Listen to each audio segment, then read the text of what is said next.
Do you value and welcome the creativity and the input from your team? That's what we're talking about here on the Almost Daily Vlog. This is the Youth Worker Daily.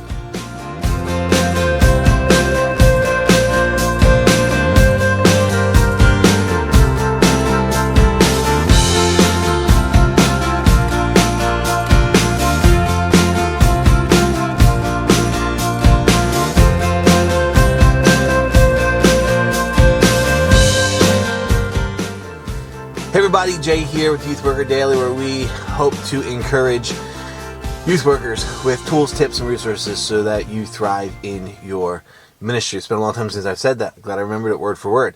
But that's what we intend to do. And that's why we're bringing the Youth Worker Daily back. It's why we're bringing the Almost Daily Vlog back. It's why we are getting back into blogging, because I want to see youth workers thrive in their ministry. And if in some way I can encourage or help you, then that's what I want to do. So in the teaser, I said we're going to talk a little bit about our teams and their input. And I want to share this because we are about to kick off the school year here in our ministry community. In fact, the kids have gone back to school. They went back to school last week. We're coming into the holiday weekend. It's almost Labor Day. It's Monday today. I'm actually recording and posting this on the same day because I want to get it up today. But we're about to step into our launch season for our student ministry.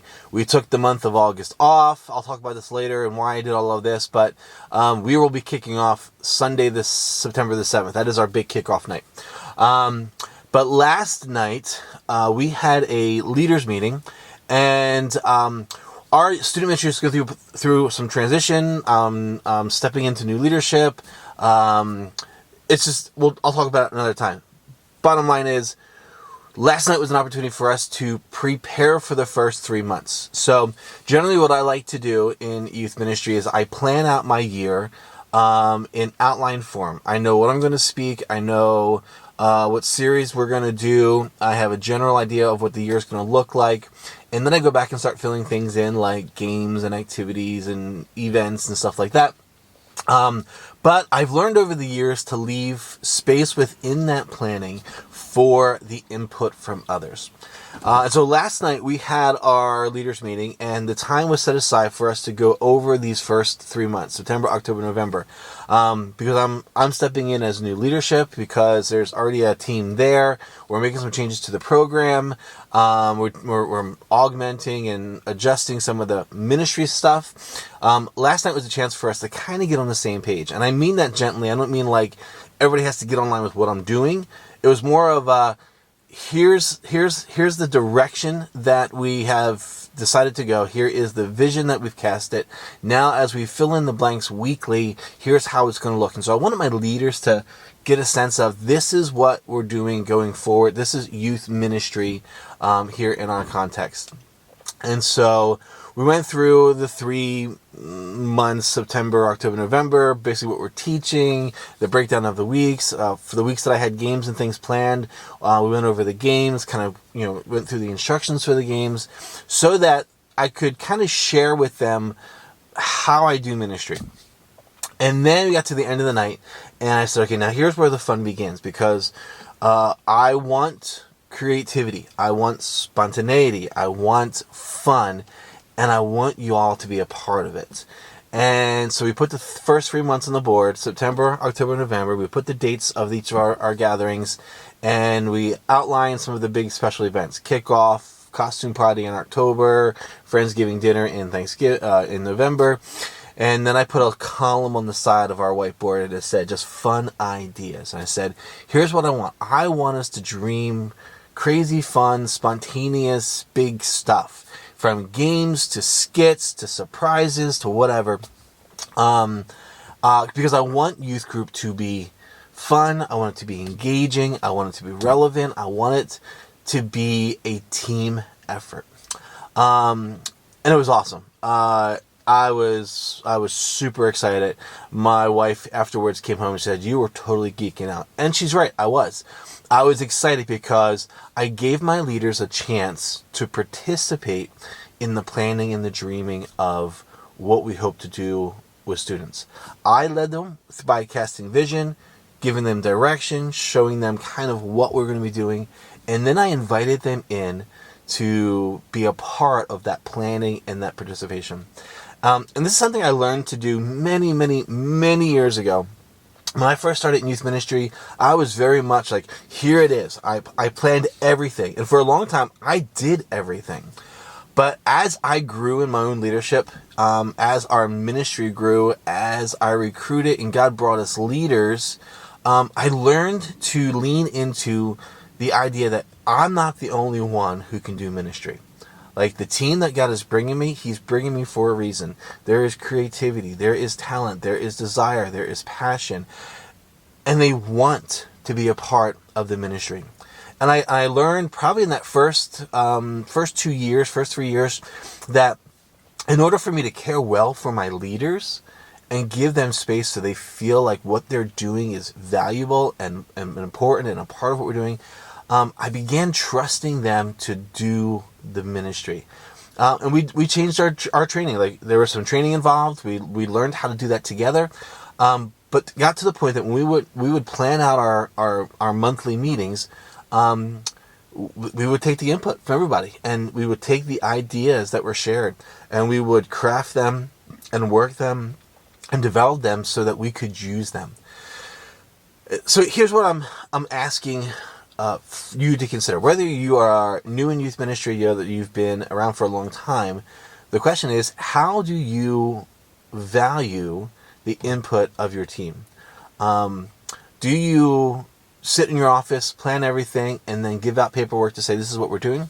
Or do you sit down with your leaders and do you think through, dream together, plan together?